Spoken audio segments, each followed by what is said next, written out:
বগুড়ার সাবগ্রাম ইউনিয়নের চান্দপাড়া স্বতন্ত্র ইবতেদায়ী মাদ্রাসার উদ্যোগে বার্ষিক ক্রীড়া প্রতিযোগিতা অনুষ্ঠিত হয়েছে। বিস্তারিত থাকছে এস.এম. দৌলতের প্রতিবেদনে। মাদ্রাসা মাঠে বেলুন উড়িয়ে বার্ষিক ক্রীড়া প্রতিযোগিতার উদ্বোধন করেন বিশিষ্ট ব্যবসায়ী সাইফুল ইসলাম। মাদ্রাসার সভাপতি নজরুল ইসলামের সভাপতিত্বে অনুষ্ঠানে প্রধান অতিথি হিসেবে উপস্থিত ছিলেন সাবগ্রাম ইউনিয়ন পরিষদের চেয়ারম্যান ফরিদ উদ্দিন সরকার।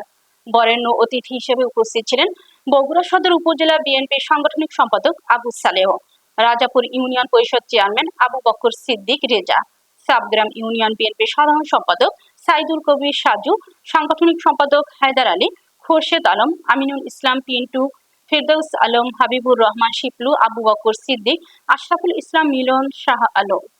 প্রতিযোগিতায় শিক্ষার্থীদের পাশাপাশি অভিভাবকদের নিয়েও বিভিন্ন খেলাধুলার আয়োজন করা হয়।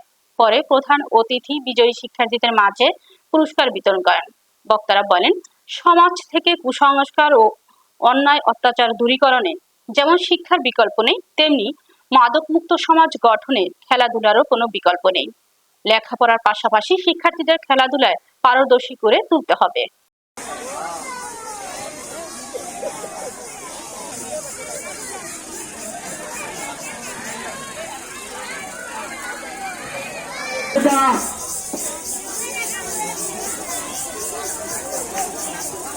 সাবগ্রাম ইউনিয়ন পরিষদের সম্মানিত সংরক্ষিত সদস্য ঝর্ণা বেগম 4, 5 এবং 6 বিভিন্ন ইয়ের থেকে আসে। আমরা প্রতি বছর এই অভিভাবক ছাত্র ছাত্রীর জন্য আমি আমার অন্তঃস্থল থেকে ধন্যবাদ জানাই। পাশাপাশি আপনারা জানেন যে প্রতিষ্ঠানগুলো আসলে আমি পরিচিত না, উনি কিন্তু পূর্ব বগুড়ার অনেক জায়গায় ব্যবসা বাণিজ্য থেকে শুরু করে বিভিন্ন জায়গায় তারা মনে করি যে আগামীতে যে আমাদের দলীয় ভাবে যে স্কুল মাদ্রাসা শিক্ষা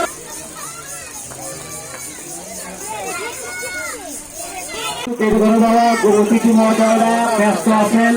তারপরে আমরা তোমাদের যে